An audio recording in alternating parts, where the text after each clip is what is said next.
आज इलेक्शन डिपार्टमेंटाचे गेला. So we have asked for all the details about what is the expenditure which is incurred, what are the projects which are there, and आज हम reply गेला. This was a preliminary meeting with them. So we have asked them certain queries as to the targets, the deliverance, and performance. So next meeting will be held on 9th of April, because we will go through all this material which has been sent to us. But it looks like the electric department seems to be performing. MLA Benzi Viegas had a grievance that Benoli was being neglected as far as this is concerned. He will explain details to you. But on the overall, they have also said about this project which is coming to Saligaon should be completed soon. And if that Saligaon project gets completed, we should have better power supply for our Bardes Taluka and North Goa. So we are hopeful that that should happen very fast. दोन आता assembly session येतात तुमचे ओपोजिशनाचे statement plan झाले ना आमचं leader of opposition meeting आपल्याक and will work out on the strategy because आमी divide करपा जाय कितें उलयतले but first we will have a reply to the governor's address so we have till 20th to submit our amendments to the governor's address ते हांव finalise करता आयज आनी फायल करतलो. But we have several issues which we wish to speak on the governor's address, and they will be presenting budget also. Budget discussion will happen, I think, post in the monsoon session, because there won't be time for budget each of the department session. So this is what will come. आणि आमचे private member day पासून मेळना आमकां कित्याक private members day is only on a Friday. This is Monday Tuesday Wednesday, so we will not get a Friday. So whatever matter was postponed for the private members' day will go for the next session. Okay. One more thing, काल त्याने सांगितलं की खूपशी केसी तुम्ही set aside केले ते तुम्ही त्यांना help झालो. So what do you feel about that cases, fake cases in the? See, I'll tell you one thing. As a lawyer, I've always fought for the rights of an individual, and I believe that Article 21 must be given full respect. And the state must be able to ensure citizens can enjoy the right to life, the right to freedom of movement, the right to freedom of speech and expression. These are the root fundamental guarantees given by the Constitution, and it is in Universal Declaration of Human Rights also. And if this is sought to be stifled, no even an ordinary man will have freedom or even a right to speak anywhere. They will always live under fear. And they go munta. It's not simply I make this statement. The regime of Hitler also had this. You speak against the Führer, you were against Germany. If you spoke against him, it was like you were an anti-national. This is the way you are being targeted. While on the one side, it is always being made that they're speaking of honoring, respecting the freedom of speech. But other side, they are silencing the voice of the opposition, of anybody who opposes, whether you are an MLA or not an MLA. Anybody opposes. Sometimes you must realize, even in my case, sometimes people may say something which they don't like, what I may be doing. I will look at it. I will think of it positively. If it is something which merits consideration, I will rectify it. If it doesn't, I will ignore it. Because you've got to understand that there has to be an opposition who will bring things to the fore. So it is not just in case of Manoj Parab and them.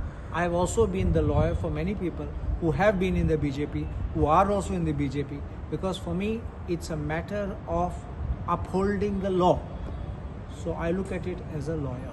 I don't know much about that case. Let me be honest with you. If it has happened, I've heard also the Vice Chancellor speak. It is better to have a clarity on both the sides before I make any of this thing. But if such an incident has happened, it's condemnable, and I think then a serious action should be taken. If such an incident was possible, it's because the question is possibility. He entered somebody's room and accessed computers and all that. There will be CCTV camera. He tries to give his explanation. At the same time, the VC says that we got no complaint. So I don't know how the VC got an explanation without a complaint. But whatever it is, if VC is being honest about how it should be done, तुमको उगड़ा सहा in the first session of the assembly, I had spoken about illegal recruitment which were done. त्याचे कितें जाला? The recruitment was done, the people were taken in the job before the list was published on the internet. I called and what did the VC do? Nothing. So I think this may also get a burial under the carpet, to say. इंस्पेक्टराक कर्नाटकान arrest केला with smuggling. It is shocking, but I don't think it's surprising, because I have seen that this is not the first case in an excise department there is such a scam. तुमको कळास आहा ते पेडणेचे scam जालो तेन्ना they were making fake receipts and finally कितें जाला? आमच्या गोंयच्या सरकारान कितें केलां? I think they have hushed up the case. Case is over. पयशे बोल्ले आनी काबार जाले. I don't think this will happen in Karnataka. पयशे भरून ते काबार जातले. They will prosecute them. And if of people of the level of an excise inspector is doing this, there are two things which we have to think. Why is he doing it? Why is he trying to make money? Is it because he has to pay somebody? Is it because somebody is asking him money? Therefore he can't meet the demand and he has to make money from this manner. And naturally from his salary he can't pay anybody. So this is the first question which arises. The second is, even if he is not paying anybody, if he is not passing it down the line, his greed for making money must have stemmed not for the first time. And this, he must have thought, because he is an officer, because he holds the post, he can flash his ID card, he can get away with it. Unfortunately, he was deep into Karnataka and he couldn't escape. There was no way he could go forward nor backward. He got caught there. And that is how the entire thing got exposed. Third question which comes is, how did he cross Goa border? I ask you a simple question. You see that arrest of that woman, that actress in Karnataka, who was bringing gold, some kilos of gold. Did the police, did the CBI and whoever is investigating, ED and anybody, DRI, stop investigation only on that incident? Please understand what I'm saying. The incident is, she was smuggling gold into the country. That is the incident. She was caught. They book her. They have gone beyond it. They are going to find out source. They're going to find out from where she's got money, whether she's got more contacts, whether others are involved. Does this happen in Goa? You see big hauls of drugs. This is what I'm raising. Big haul of drugs is done. Biggest, they said, in Giri.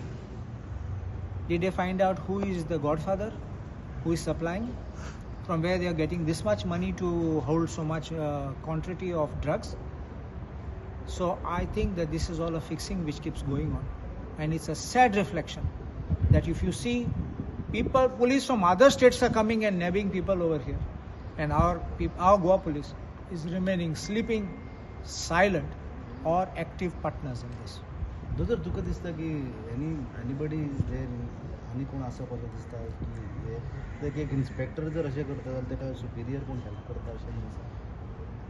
I don't know whether superior आसा जाल्यार, but third party आमकां दुबाव आसा ते network आसत. Network म्हणल्यार that's a syndicate which is operating. And that syndicate cannot be of one man going with a basket on his head trying to cross the jungle. It's not like that. You are going in a car. So you have a point from where you're getting delivery. You're getting a point where you're getting it loaded.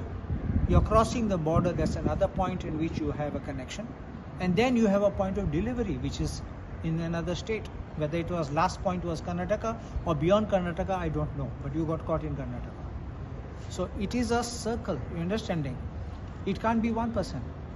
So whoever from where it has come in, was it accounted for? How did it land?